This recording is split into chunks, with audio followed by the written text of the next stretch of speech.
ఐక్యమత్యమే మహాబలం అని చిన్నప్పుడు పెద్ద బాల చిచ్చల చదువుకున్నాం కదా. ఇక ఈ మాట 100కి 100 వాళ్ళు నిజమేనోళ్ళా. అందరు కలిస్తే కట్టెపుల్లలు ఇరుచుడే కాదోళ్ళా, రైలు బండిని కూడా ముంగిటికి వెనకకి నూకొచ్చు. అగ చూడుండ్రి. పట్టర పట్టు హైలెస్సా, గట్టిగా పట్టు హైలెస్సా, పట్టర పట్టు హైలెస్సా, ఇంకా మీదికెత్తాలే.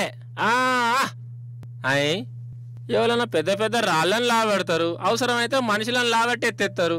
వీళ్ళేంది రైలు బండినే మీదికి లాబడుతుర్రు.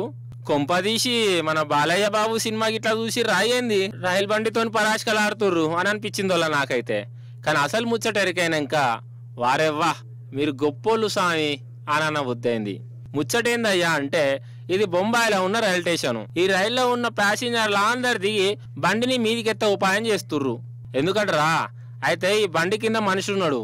అవ్వల్లా బండి కిందనే మనిషి ఉన్నాడు, పడిపోయిండట. బండి కదులుతూనేమో ఆయనను రాక్కుంటా పోతుంది, దెబ్బలు తాకుతాయి. ఇక కిందికెళ్ళి ఆయనకెట్లా రావాలనో సమజైతే లేదు. అందుకే ప్యాసింజర్లు అందరూ కూడి ఇట్లా తలోస చేసి బండినే ఒక దిక్కు మీదికి లాబడుతుర్రు, ఆటోను కదా ఎత్తినట్టు. ఇట్లా లాబడితే ఇటు నుంచి ఆ మనిషి బయట పడతాడని వాళ్ళ ఆశ. నిజంగా ఆ బండి మీదికి లేచిందో లేదో అటెనక ముచ్చట గాని వీళ్ళని మాత్రం మెచ్చుకోవాల్సిందే కదా. ఒక్క మనిషి కోసం అందరు కలిసి బండినే ఎత్తిపడేద్దామని చూస్తుర్రు అంటే గ్రేట్ పోర్రి.